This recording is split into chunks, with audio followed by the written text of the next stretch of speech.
오늘 말씀의 제목을 한번 따라 하시겠습니까? 예배의 회복이 운명을 바꾼다.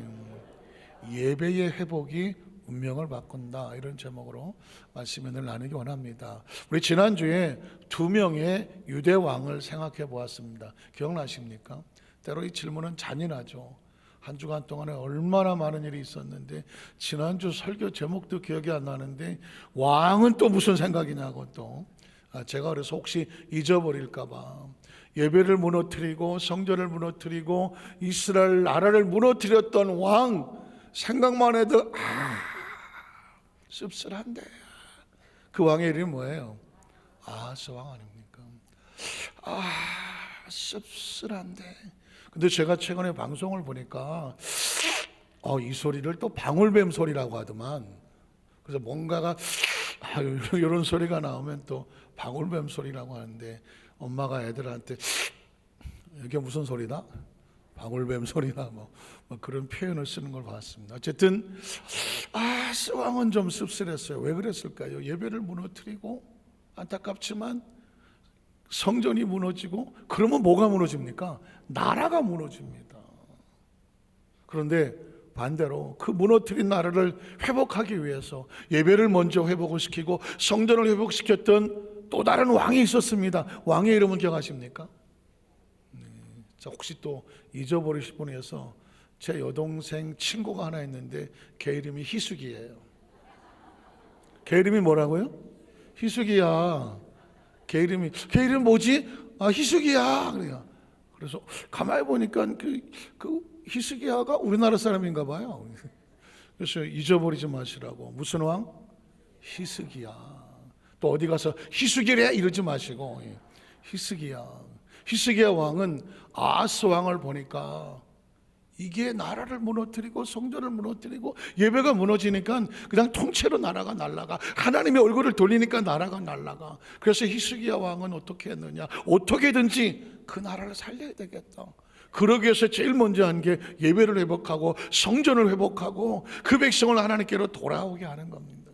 아하스 왕은 이렇게 했습니다. 역대 28장 20절 23절에 보면, 안타깝게도 아하스 왕이 권고할 때 하나님을 찾은 게 아니라 더욱 야훼께 범죄하기로 작정합니다.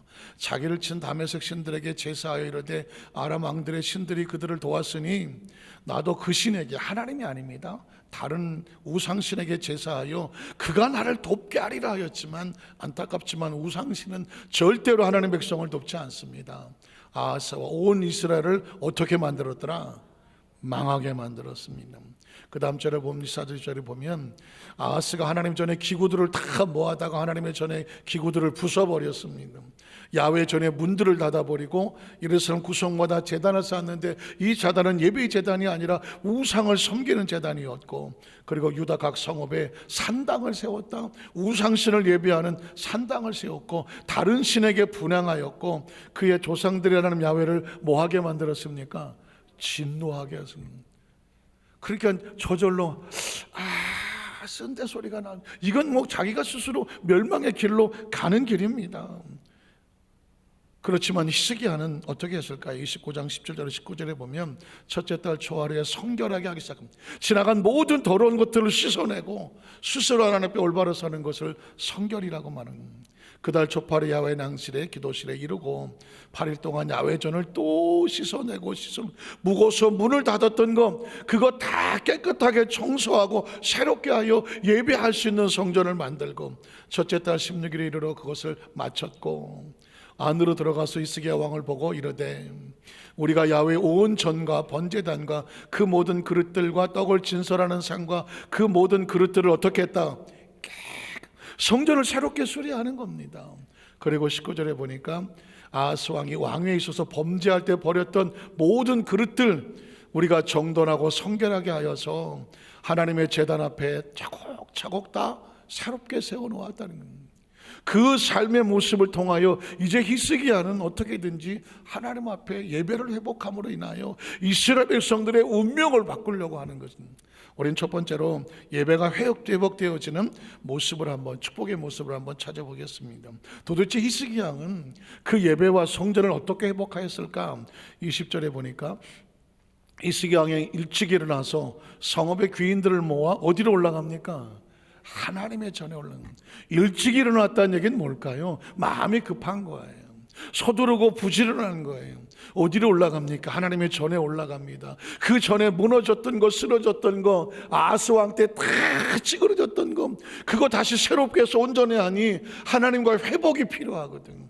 그 전에 올라가서 그 다음에 보니까 수송아지 7마리와 수양 7마리와 어린 양 7마리와 수염소 7마리를 끌어다가 제단에 제물을 드릴 것을 가지고 가서 나라와 성소와 유다를 어떻게 하여? 위하여입니다. 때로 우리가 착각할 수가 있는 게, 예배를 왜 하나님이 드리라고 하지? 이스라엘 백성의 제사와 제단을 왜 제물을 올리라고 하지? 하나님께서 이런 걸 요구하시는 건가? 가만히 생각해 보십시오. 그건 하나님께서 하나님의 만족을 위해서 그렇게 하시는 게 아닙니다. 그 제사와 예배와 예물을 드리는 동안에 누가 복을 받습니까? 우리가 복을 받는 겁니다. 왜 주일마다 하나님 앞에 나와서 또 예배 때문에 나와서 하나님 앞에 예배하기를 원할까? 나 시간 바쁘고 나도 할 일 많은데 왜 그럴까? 그 생명의 주인 되신 하나님께서 마치 밤에는 잠을 자고 낮에 움직이는 것이 생명을 지키는 것처럼 우리가 일생을 살면서 하나님의 시간을 하나님 앞에 드려지는 게 결국은 누구를 살리는 길이다? 나를 내 생명을 살리려고 하는 거거든요. 히스기야는 알았습니다. 이스라엘 백성을 위해서 살리는 길이 뭘까? 하나님 앞에 제단을 수축하고 예배가 회복이 되어지고 하나님 앞에 예물이 올려짐으로 말미암아 하나님과 다시 회복이 되어지는 것이 누굴 살리는 거냐? 나라와 성소와 이 백성을 살리는 거다. 그래서 속죄제물로 삼고 아론의 자손 제사장들의 명령하여 야훼 제단에 드리게 했더니, 이에 숫소를 잡으며 제사장들이 그 피를 받아 제단에 뿌리고, 피의 제사였으니까. 왜 이스라엘 백성들은 피의 제사일까요? 우리 성도들은 다 기억하겠지만 이스라엘 백성이 제물을 가져오면 한 손으로 제사장이 그 머리에 손을 얹고 죄인의 손을 얹고 기도하지 않습니다. 그 죄인의 죄가 제물에 올라가고 이 죄인이 죽어 마땅하지만 생명을 대신하여 제물이 죽어 그 피를 쏟음으로 말미암아 내 죄가 얼마나 더럽고 죽어 마땅한 죄지만 그 희생 제사를 통하여 나를 살려주시니 감사합니다. 그래서 십자가가 왜 예수님께서 대속제물이라고 말씀하는가? 보라, 온 인류의 모든 죄를 짊어지고 가는 하나님의 어린 양이다. 그 십자가에서 우리의 죄, 과거와 현재, 미래의 죄를 대신하여 몸짓고 피 흘려 죽으심으로 속죄 제물이 되어주니 누구든지 저를 믿는 자마다 멸망하지 않고 무엇을 얻습니까? 영생을 얻게 하려 하십니다. 사실 이게 상투적인 이야기 같지만 솔직히 얘기해 보자고요. 제가 2부 때는 이런 얘기도 안 했어. 우리 상부 성도들에게 하는 얘기예요. 솔직히 얘기해 보자고요. 우리가 지나면서 저질른 죄가 얼마나 많을 것 같아요? 되게 많아요. 되게 많아요. 얼마큼 많아요? 하늘만큼 땅만큼이에요. 사실 성경은 정확합니다. 범죄한 영혼은 죽으리라 그랬거든. 사실 첫 번째 죄를 지며 그날로 죽는 거예요. 아담과 하와가 죄를 지었을 때 에덴의 생명동산에 쫓겨나는 것처럼 하나님과 우리 사이에 이 세상에 죄는 하나님과 우리를 용납시키지 못해요. 그렇게 따지면 살아남을 사람이 누가 있겠어? 아무도 없어요. 그런데 그 생명이 그 죄 속에서 살아갈 수 있는 길은 방법이 없어요. 누군가 내 대신 피를 흘려주는 수밖에 없어. 그게 십자가의 대속이고, 아직 우리가 살아있다는 얘기는 회복하여 하나님 앞에 나아갈 수 있는 길과 찬스, 기회를 주시는 거예요. 살아있다는 얘기는 아직 기회가 있다는 거예요. 돌아서서 하나님과 회복할 수 있는 기회, 이게 살아있는 거예요. 오늘 이스라엘 백성들이 그 피의 제단을 드리는 이유가 딴 게 아닙니다. 그 피를 볼 때마다 내가 내 죄를 대신하여 죽은 저 제물을 볼 때마다 내가 다시는 죄를 짓지 말아야지. 그 스스로 깨닫고 의의 모습으로 살아가기 위하여 하나님이 주시는 메시지와 같아요. 얘는 또 지가 또 이렇게 흔들리면 찍찍거리는데 잘 잡으면 또 소리가 안 나요. 자, 오늘 전 계속 읽어갈게요. 수양들 잡에 그 피를 제단에 뿌리고 또 어린 양들을 잡에 그 피를 제단에 뿌리고 이에 속죄제물로 드릴 수염소들을 왕과 회중 앞으로 끌어오매 그들이 그 위에 안수하는, 아까 말씀드렸죠. 죄인의 머리에 제물의 머리에 안수하매 제사장들 잡아 그 피를 속죄제로 삼아서 제단에 드려 온 이스라엘을 위하여. 제물과 제단은 하나님을 위하여가 아니라 그 백성을 위하여입니다. 때로 우리가 하나님 앞에 드려지는 모든 헌신은 하나님을 위하여 예배 드리는 모습이 있지만, 그러나 그것이 누구를 살린다? 저와 여러분을 살린다는 것입니다. 오늘 저와 여러분의 삶의 현장 가운데 우리가 원하는 모습은 뭐냐? 우리가 하나님 앞에 올바른 방향을 정. 사실 지금 히스기야 왕은요, 방향을 수정하고 있는 겁니다. 아하스 왕이 저질렀던 잘못된 방향에서 그들을 끌어다가 이스라엘 백성을 올바른 방향으로 인도하는 거지. 예배는 다른 게 아닙니다. 하나님께로 방향을 수정하는 것이다. 한번 따라하실까요? 예배는 하나님께로 인생의 방향을, 생명의 방향을 수정하는 것이다.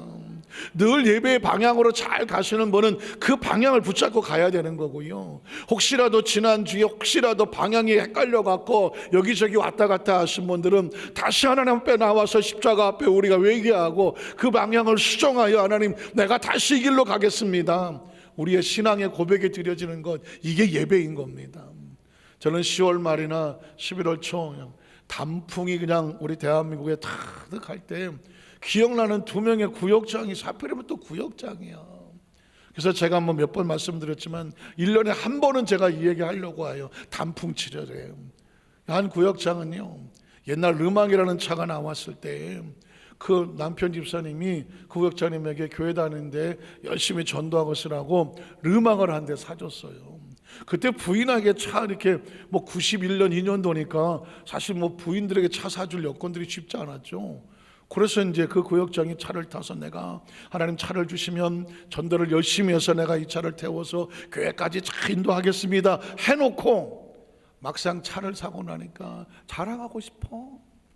그래 친구들한테 나 차 샀어, 로망 샀어, 막 우리 신랑이 사줬어, 막 자랑을 하니까 친구들이 배가 아프잖아요. 그럼 뭐라 그래? 그래? 그런 말이야.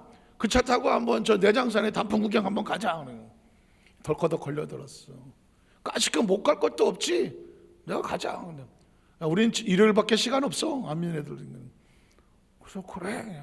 고민하다가 그 친구들한테 그냥 폼 잡고 싶어서 그 차를 끌고 친구들을 데리고 교회 간다고 나와서 내장산으로 갔네요. 방향이 이렇게 가다가 이렇게 간 거예요. 근데 이 천안쯤 가다가요, 이 본네트에서 연기가 나고 불이 나고 서버렸대요. 전화가 왔어. 목사님, 저기 천안인데요, 차가 막 불이 나고 막 그래요. 왜 그러냐고 그랬더니 모르겠어요. 알고 보니까 엔진 오일이 다 떨어진, 근데 이게 잘 제대로 장착이 안 됐나 봐요. 그러니까 마찰이 있어갖고 거기에 연기가 나고 막 불이 나는 거예요. 막 소방차가 오고 레카차가 오고. 그때 덜커덕 무슨 생각이 나냐면, 아이고 어디 가야 되는데, 교회 가야 되는데 내가 지금 교회를 안 가고 이 세상 친구들하고 이 차를 타고 내장산으로 가던, 아침 내장탕 먹었나? 그러니 가다가 거기 덜커덕 막 겁이 나. 제가 가만히 세월이 지나서 보니까 그분은 축복받은 거예요. 깨우치고 방향을 돌아설 수 있는 거, 그게 축복입니다. 그 다음 제 와서 눈물 톡톡톡 흘리면서, 목사님 우리 남편이 로망을 사줬는데 내가 그 차를 가지고 하나님 앞에 던져 나와야 되는데. 가만 냅뒀어. 그냥 하시고 싶은 얘기 다 하시라고 막. 그래서 결론이 뭐예요? 그랬더니 내가 다시는 안 갈 거야. 지금 가만히 생각하니까 그게 축복이지. 또 한 구역장님은요, 아이고 강서대교 오고 있었을 텐데 어떤 구역장님이 이제 교회 간다고 나왔어. 그런데 친구들이 이게 막 단풍의 절정이라고, 이번에 못 가면 못 간다고 그래갖고 이번엔 설악산이야. 설악산 가자고 그래갖고 여의도 어디서 만나자. 그래서 택시 타고 와갖고 친구들 만나기는 거기에 서 있는 거야 이렇게. 근데 봉고차를 가져와서 한 차로 가기로 했기 때문에 봉고차만 오나 기다리는 겁니다. 갑자기 봉고차가 한 대가 문 앞에 딱 내리길래 그냥 아무 생각도 없이 우리 친구 차이겠거니 하고 걸어간 거예요. 문이 열렸음. 가서 달라가 보니까 웬 시커먼 남자들이 다투는, 달랑 집어다가 집어넣대. 인신매매범이었어. 옛날에 한창 인신매매범이 있었어요. 그래갖고 그냥 얼떨결에 막 눈이 가린 상태에서 그냥 아이고 막 한 2시간 달려가서 시골 어디 갖다 내려놓으니까 어디 창고가 있더래요. 창고 문을 여니까 벌써 한 20-30명 와서 앉아있어. 그 아줌마들이 발목에 쇠가랑을 차고 뭘 하나 봤더니 마늘을 까고 계셔. 마늘을 까고 있어. 그러면서 갑자기 이 사람에게도, 이 국장한테도 발목에다가 이 쇠고령을 치고 아줌마도 마늘 까셔. 거기 보니까는 뭐다 마늘 꺼가 앉았네. 나 마늘 까다가 왜 이렇게 눈물이 나는데 그분들이 마늘을 까더만 보니까는. 그래서 그냥 거기서 이제 졸지에 마늘을 까게 생겼어. 마늘을. 그 맨 처음에는 내가 왜 이러나 그러다가 덜커덕 무슨 생각이 나겠어요. 아이고, 내가 지금 어딜 가야 되는데. 교회 간다고 나와서 구역장 가방 들고 설악산 가다가 마늘 까게 생겼네. 그래서 맨 처음에 거기서는 서러워서 울고 무서워서 울고 마늘 때문에 눈이 따가워서 울고 하다가 갑자기 뭐가 와. 내가 하나님 앞에 회개가 되는 거야. 얘가 또 그러고. 그래서 다시는 내가 세상으로 안 가겠다고. 하나님 나를 용서해 달라고 회개하고 막 혼자 막 기도한대. 이분이 그동안 못 받았던 성령을 받았어. 거기서 성령을 받은 거예요. 그러니까 뭐 하기 얼마나 절박하겠어. 마늘과가 하나님 용서해 달라고 막 기도하다가 갑자기 성령을 받았어. 그래갖고 막 방언이 터졌어. 막 따다다다닥 방언을 하는 거예요. 근데 깜짝 놀라는 게 옆에서 보다가 이 아줌마 미쳤나 봐. 그 안 믿는 사람들 같이 마늘 꺼러 온 사람들 이렇게 보다가 이 아줌마 미쳤나 봐. 아줌마 얼마나 놀래서 그래. 그러다가 나중에 이분이 방언을 처음 성령 받으면 방언이 그쳐지지도 않아요. 하루 종일 하고 앉았어요. 이사 옆에 있는 사람들이 무서워. 이 아줌마 돌았나 봐. 그래갖고 그 인신매범들에게 어째 난 저 아줌마 때문에 마늘 못 가겠어요. 막 그러니까 그 사람들도 보니까 이 아줌마가 왜 이러나 했더니 완전히 막 다다다다 방언을 기도하니까 큰일 나겠다요. 그랬군요. 그 아줌마도 아니지 구역장을 그냥 쇠가령을 풀러갖고는 봉고차에 다시 태워갖고 원래 내렸던 데다가 내려줬어. 집에 돌아와서 여러분, 그리고 그 다음에 그 지역에서요, 그 교구에서 전도왕 됐어. 왜 전도왕 됐느냐? 한마디만 하면 돼. 어떤 집사님이 내가 뭐 주일날 바빠갖고 내가 가야 돼. 말해야 될지 모르겠어요. 집사님, 마늘 한번 까보시려고. 마늘 한번 까보시려고. 뭔 얘기야? 자기 얘기를 딱 하면 그 순간에 그분이 정신이 확 나. 그리고 뭐 어쩌고 저쩌고 마늘 한번 까보실래요? 요즘 내 손가락이 힘들어서 마늘 한번 까보실래요? 그러니까 그분이 마늘 한번 까보자 그러면 다들 다 돌아와. 그리고 예수를 뭐 믿을까 말까 하는 사람들 보면서 자기가 또 그 얘기 한번은 만약에 예수 안 믿으면 마늘 한번 깐다고 막 그러면 나는 마늘 까기 싫다고 그러고 옆에 분하고 한번 얘기하세요. 마늘 한번 까보시려고 그래요. 여러분 혹시 그 삼겹살 막다가 뭐 초장에 마늘 보면은 이게 그냥 마늘이 아니구나. 물론 좋고 같지만 전 그분들이 일생의 그 일로 인해 그분은 다시는 그 다음에 설악산 안 가. 주일날은 안 간다는 얘기죠. 내장산도 안 가. 주일날은 안 간다는 얘기입니다. 제가 그 이야기를 제가 잊어버리지는 않아요. 그리고 1년에 한 번은 할 거예요. 내년 11월 달에 한 번 할 때도 여러분은 저 들은 것 같은 데가 아니라 저런 신선한 말씀을 그냥 하셔야 돼. 그리고 여러분이 늘 마음속에 두셔야 돼요. 저와 여러분 인생의 방향은 어차피 우리는 하나님 나라의 방향으로 가는 것밖에 없어요. 그런데 우리 중간에 막 흔들리거든요. 왔다 갔다 하고 오죽하면 구역장들이 그 대장산을 간다 그러고 설악산 가겠어. 순간 흔들린 거거든요. 그때 흔들린 거를 붙잡아 주는 거는 뭔가 경고의 메시지가 필요한 거죠. 그때 필요한 건 마늘입니다. 두 번째로 뭐냐면 하나님을 찬양하는 그 예배가 회복하는 겁니다. 그 아하스 왕이 자기가 다스린 동안에 성전을 무너뜨렸어. 예배를 무너뜨렸어. 제사와 제물이 없어졌어. 성도들이 그 시대 백성들의 마음이 하나님을 향하여 예배하지를 않아. 그러니 그 나라에 뭐가 없어요? 찬양이 없는 거지. 감사가 없는 거지. 황막한 영적인 사막이 된 거죠. 히스기야가 성전과 그리고 예배를 회복하고 나서 또다시 마음에 뒀던 것은 찬양을 회복을 시켰습니다. 25절에 보면 왕이 레위 사람들을 야훼 전에 두어서 다윗과 왕의 선견자 갓과, 그러니까 다윗도 선지자로 그리고 갓도 선지자로 나단도 선지자로 그들이 계속 명령을 했어. 그 명령이 뭘까?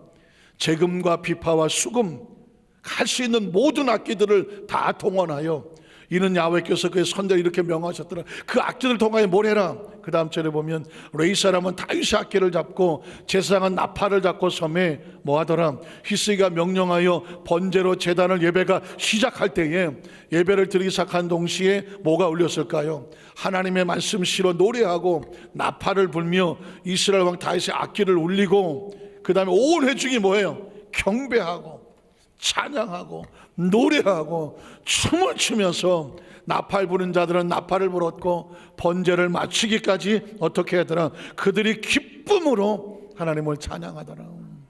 29절에 보면은 그래서 제사드리기를 마침에 왕과 그와 함께 있는 자들이 하나님을 마음껏 찬양하고 높이고 하나님 앞에 엎드려 경배를 하더라.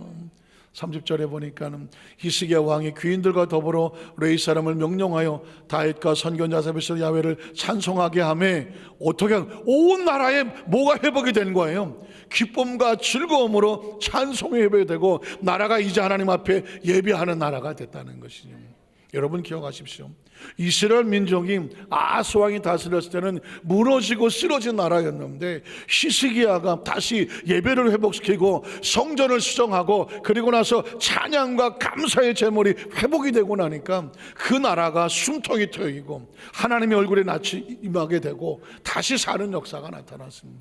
저는 이 말씀을 묵상하면서 와, 코로나 이후에 이 전 세계가 그렇고 대한민국이 그렇고 이 시대가 그렇잖아요. 많은 사람들에게 찬양이 무너지고 감사가 무너지고 예배가 끊어지고 그 개인 하나님과의 관계 속에서 황량한 사막까지 됐잖아요. 이걸 회복하는 길은 뭐예요? 다시 예배가 올라가고 예배가 회복이 되고 신앙이 회복이 되고 감사와 찬양이 내 속에서 충만하게 올라와질 때에 그 영혼이 사는 역사가 나타나게 된 줄로 믿습니다. 제가 이 찬양을 묵상하다가 하나님은 모든 악기를 동원하여 하나님을 찬양하기를 원하는구나.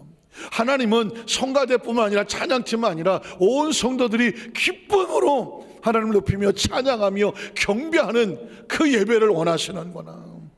저는 우리 여기서 만살교회 성도들이 주일날 와서 성가대가 찬양을 할 때도 아 찬양 잘하네 그냥 듣는 청중이 아니라 성가대의 찬양이 하나님 우리의 고백이 되어져서 우리도 하나님 앞에 같이 찬양합니다. 여러분 모두도 성가대의 마음으로 찬양하고 찬양팀이 찬양할 때 아 예배를 준비하기 위해서 그냥 찬양의 순서인가 보다가 아니라 찬양을 부를 때요 거기에 우리 마음이 실리고 심령이 실리고 기쁨이 실리고 감사가 실려서 하나님 앞에 영광을 돌리는 예배 자체가 찬양과 경배의 예배가 되어지기를 주의 이름으로 축복합니다. 그래서 여러분 제가 이런 마음이 생기더라고요. 우리 찬양팀은 지금 뭐 또 다음 예배를 준비하려고 자리를 비웠지만 이 찬양팀을 위해서 우리가 더 많은 관심을 가져야 해요. 그래서 더 많은 악기가 좀 주어질 수 있으면 좋겠고 오래된 악기는 새로운 악기도 좀 바꿨으면 좋겠고 우리 반주자도 이제 와서 보니까 악기가 너무 오래돼서 피아노도 오래서 저 줄 한번 맞추면 아주 고통스럽다는 얘기도 제가 들은 적도 있는데 우리가 뭐 했을까? 하나님이 가장 기뻐하는 것이 찬양이요 그리고 악기요 그리고 오늘 경배하는 건데 우리 그런 부분에 있어서 혹시라도 여러분 가운데 음악을 전공하신 분들 악기를 잘 다룰 수 있는 분들 또 찬양팀에 관심이 있으신 분들 그 찬양팀이 내가 악기는 못 다루고 또 찬양은 잘 못하지만 찬양하는 사람들에서 좀 후원해 주고 싶은 분들 이런 분이 있다면 같이 서로 마음이 모아서 우리 교회 안에 정말 찬양하고 연주하고 영광을 돌리는 그 모든 것이 한 마음으로 하나님께 올라가는 그런 은혜가 함께 하시기를 주님의 이름으로 축원합니다. 아하스 왕의 숨통이 끊어졌던 그곳에 히스기야 왕이 예배의 문을 열고 성전의 문을 열고 찬양이 하나님께 올라가고 연주가 올라가니까 어떤 일이 벌어집니까? 나라 전체가 즐거움으로 찬송하군요. 그들 모두 굽혀서 예배하는 예배자가 됐다는 거거든요. 여러분 그게 누구를 살린다고요? 예배는 하나님께 올리는 것 같지만 나라를 살리고 민족을 살리고 나를 살리는 겁니다. 마지막 세 번째로 이 찬양 속에 담겨져 있는 감사의 신앙이 회복이 되어지는 것입니다. 하나님과 단절되면 감사를 잃어버립니다. 그런데 하나님과 회복이 되어지는 순간 어떤 생각이 오냐? 내 안에서 감사가 올라가기 시작합니다. 히스기야 왕은 드디어 31절에 보면 그 찬양 이후에 이제는 감사의 제물을 올리기 시작합니다. 히스기야가 말하이르되 너희가 이제 스스로 몸을 깨끗하게 하여 야훼께 드려졌으니 내가 하나님 앞에 성결하여 온전한 관계가 회복이 되었으니 그 다음에 어떻게 합니까? 마땅히 나와서 제물과 감사 제물로 하나님의 전으로 가져와라. 예배와 제물이 있게 하라.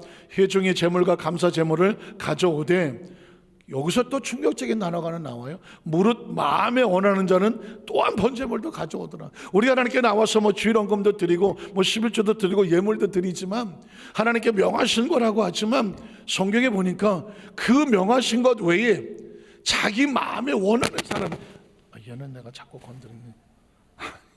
제가 이 액션이 커갖고, 제가 어느 장로교단에 가서 설교하다가 강단에 있는 거 다 부셨네 내가. 아니 거기는 강단에 뭐가 이렇게 많이 있어 여기 이렇게. 그래서 내가 이렇게 할 때마다 이게 날아가고, 이렇게 할 때마다 저거 날아가고, 죄송하다고, 제가 워낙 액션이 커서 이런다 했더니 목사님이 와갖고 이것도 뜯어내고 저것도 뜯어내갖고, 내가 죄송해서 한 적이 있는데, 어쨌든 간에 이 두 개밖에 없는데도 걸려요. 마음이 원한다는 얘기는 뭐냐? 마음이 원한다는 얘기는 어떤 사람은 시키는 것만 하는 거고, 어떤 사람은 시키는 것이 아니라 그 속에 감동되어 자신의 소원으로 자원해서 하는 거거든요. 저는 우리 여도수 만살교회 성도들에게 예배는 의식이 아니다. 제가 이벤트도 아니고 형식이 아니다. 의무도 아니고 책무도 아니다. 의무와 책무가 되면 예배는 끝이에요. 그게 하나님의 자존심 아닙니까? 억지로 나와서 예배하고 앉아서 나 정말 죽지 못해서 예배 드리 뭐 안 드리면 이러고 나와서 하나님 앞에 이러고 앉아서 예배를 드리면 그게 예배입니까? 그건 하나님 앞에 모독입니다. 어떻게 생각하십니까? 저는 그래서 물론 처음에는 군대 처음 가면은 그냥 훈련소 억지로라도 시키니까 억지로라도 시키면서 예배에 들어온 것도 감사해. 그러나 어느 날 순간에는 기쁨과 감사로 내가 어떻게 하면 하나님을 기쁘시게 할까, 그 심령을 가지고 드려지는, 그게 진짜 아닙니까? 그게 진짜 아닙니까? 제가 늘 얘기하잖아요. 어떤 사람과 악수할 때마다 쉬운 게 아니라고. 제가 미국에서 이렇게 공항에 내려왔는데 많은 분들이 와서 같이 하는데 어느 분이 그냥 뭐라고도 안 해요. 그분이 뭐 반가우니까 너무 반가워서 아이고 할렐루야 했더니 말이야, 할렐루야. 아니 손은 나한테 내밀어 놓고 눈은 다른 사람 쳐다보기 그때 제가 느끼는 모멸감이 뭔지 알아요? 이 사람은 나한테 진짜가 아니구나. 이 사람은 나에게 진심으로 손을 내민 게 아니야. 그냥 여러 사람이 있으니까 예. 여러분 어디 가서 만약에 어떤 사람이 여러분에게 손을 내밀는데 반갑습니다 하는데 예, 왜? 어떨 것 같아요? 저는 그때 굉장한 충격이었어요. 어떻게 받아들였냐? 혹시 우리가 하나님 앞에 그런 마음으로 드리나? 그냥 예배 빨빨 드리고 빨가서 그냥 갔다 와야지. 혹시 그렇게 드리나? 여러분 보십시오. 사람도 사람을 진심으로 대하지 않으니까 이렇게 관계가 멀어지는 것 같더라고요. 전 어려서부터 교회를 다녔기 때문에 어렸을 때는 강제로 다녔어요. 어느 날 강제는 예배가 아니다. 물론 예배겠지만 기본은 될 수 있을지 모르겠다. 그런데 어느 순간 하나님께서 너 나한테 기쁨으로 자원하여 예배를 드리기 원하느냐? 이게 여기서부터 예배인 거예요. 여기서부터 예배인 거예요. 예물도 마찬가지고 여러분이 하나님 앞에서 하는 모든 것들은 처음엔 억지로 강제로 있다고 혹시 그렇게라도 들어와 있다면 그것도 감사하겠지만 그 다음엔 어떻게 되느냐? 내가 원하는 마음으로 그것이 찬양이 되고 봉사가 되고 헌신이 되고 그게 예물이 되던 하나님 앞에 어떻게 하든 스스로 기쁨과 감사에 원하는 것을 하나님이 어떻게 하신다, 그 중심을 보시는 줄로 믿습니다. 성경은 계속 이어집니다. 30절 보면 회중이 가져온 번제물의 수는 수소가 70마리요 수양이 100마리 어린 양이 200마리더라. 이는 다 야훼께 번제물을 드리는 것이며 또 구별해 드린 소가 600마리요 왕이 3000마리라.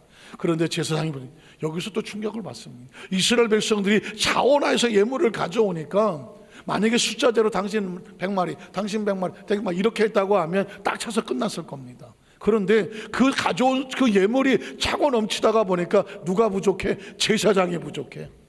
그걸 해당할 수 있는 제사장이 부족하여 그 모든 번제 짐승들의 가죽을 능히 벗기지 못하는 거로, 그래서 그의 형제 레위 사람들, 제사장 아닙니다, 레위 사람들이 그 일을 마치기까지 도왔더라. 그리고 다른 제사장들이 성결하기까지 기다렸으니 이는 레위 사람들이 성결하게 함이 제사장보다 어떻게 성심이 왔다는. 제가 여러분에게 어느 순간부터 이렇게 말하지 않습니까? 여러분 우리 성가대도 그렇고 우리 성도님도 마찬가지고, 우리는 무슨 뭐 주의 일은 주의 종들이나 하는 거지, 우리는 평신도인데요. 예전에 그런 인식이 있었을지 몰라요. 그런데 그렇지 않아요. 오늘 보니까 제사장들이 모자라니까 레위 사람들이 같이 도와서 하나님의 일을 하게 하였어. 동역자들로 세운 거예요. 하나님께서는 하나님 저와 여러분을 무엇으로 세웠다? 동역자들이야. 같이 일하는, 같이 하나님의 사람들이에요. 그래서 우리가 함께 모여서 한 마음으로 하나님께 예배가 올라가야 받으시는 분은 하나님이에요. 놀라운 것은 제가 이 말씀을 듣다가 도전을 받은 것은 뭐냐면, 제사장들은 열심히 하겠죠. 하나님께 드려진 사람들이니까. 그런데 그를 도우러 왔던 레위 사람들이 오히려 제사장들보다 마음이 더 성심이 있었다, 특심이 있었다, 열심이 있었다, 더 뜨거웠다는 거예요. 제사장들보다 그를 돕는 동역자들이 더 뜨거웠더라. 저는 저의 마음, 하나님의 나라는 마음으로 가는 거구나. 헌신과 봉사는 마음으로 인정을 받는 거구나. 그래서 저는 그런 기도합니다. 하나님, 외도수 안산교회의 담임 목사보다 우리 장로님들이 더 뜨거워지기를 축복합니다. 딸랑 뒤에 한 분 계셔갖고 우리 장로님입니다. 크게. 우리 권사님들이 담임 목사보다 더 성심 있기를 축복합니다. 우리 안수집사님들이 더 성심 있기를 축복합니다. 모든 성도들이, 그 교회는 성도가 목사보다 낫더라. 또 거기서 엄청 하면 하네. 아니, 그런 교회는 가만히 있어도 부흥되지 않겠습니까? 그런 교회는 모든 성도들이 담임 목사보다 더 뜨거운데 더 열심히 있는데 그러면 어떻겠습니까? 그 교회 담임 목사는 가만히 있겠습니까? 이거 내가 더 열심히 해야지. 너도 열심히 하고 나도 열심히 하고 같이 열심히 하다 보니까 하나님 보시기 어때요? 가장 보시기에 좋았더라 아니겠습니까? 교회는 그렇게 되어져야 되는. 저는 여기서 깜짝 놀랐어요. 그냥 제사장들이 열심히 함으로 말미암아 그들이 충성되어 일하였더라, 레위 사람들은 그냥 도왔더라, 이렇게 끝나면 그런가 보다죠. 근데 성경은 놀랍게 이렇게 말합니다. 그 레위 사람들은 제사장들보다 심히 더 성심이 있었다. 저는 우리 여도수 안산교회 성도들이 주 앞에서, 우리가 집사가 됐든 성도가 됐든 직분에 상관없이, 교회 나온 지 처음이든 나중이든 상관없이 하나님 앞에서는 가장 뜨거운, 가장 열심이고 가장 진심인 그 사람은 성심 있는 성도다.